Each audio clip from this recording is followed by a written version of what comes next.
এই মুহূৰ্তত দিবলৈ এটা গুৰুত্বপূৰ্ণ খবৰ যোৰহাটত ভয়ংকৰ পথ দুৰ্ঘটনা আৰু এই দুৰ্ঘটনাতে নিহত হয় এগৰাকী চাইকেল আৰোহী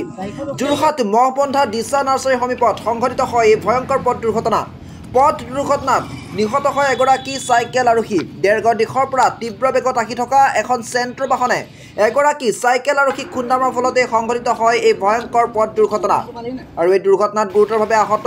মহবন্ধা নাওখলীয়া উদয়পুৰ গাঁৱৰ ভূষণ হাজৰিকা বুলি জানিব পৰা গৈছে ইতিমধ্যে ঘটনাস্থলীত পুলিবৰ আৰক্ষী উপস্থিত হয় গুৰুতৰভাৱে আহত ব্যক্তিগৰাকীক যোৰহাট চিকিৎসা মহাবিদ্যালয়লৈ প্ৰেৰণ কৰে যদিও চিকিৎসকে ব্যক্তিগৰাকীক মৃত বুলি ঘোষণা কৰে আনহাতে পথ দুৰ্ঘটনা সংঘটিত কৰা বাহনখন ঘটনাস্থলীতে ৰখাই দিয়ে বাহনখনৰ চালকগৰাকীয়ে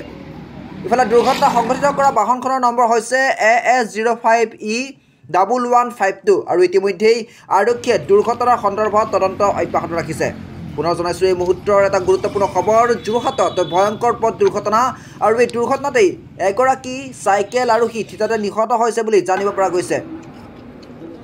দেৰগাঁও দিশৰ পৰা তীব্ৰ বেগত আহি থকা এখন চেণ্ট্ৰ বাহনে এগৰাকী চাইকেল আৰোহীক খুন্দা মৰাৰ ফলতে সংঘটিত হয় এই ভয়ংকৰ পথ দুৰ্ঘটনা আৰু এই দুৰ্ঘটনাতেই ভূষণ হাজৰিকা নামৰ এগৰাকী চাইকেল আৰোহী নিহত হৈছে বুলি জানিব পৰা গৈছে আনহাতে দুৰ্ঘটনা সংঘটিত কৰা বাহনখনৰ নম্বৰ হৈছে AS05E1152 news report AIN live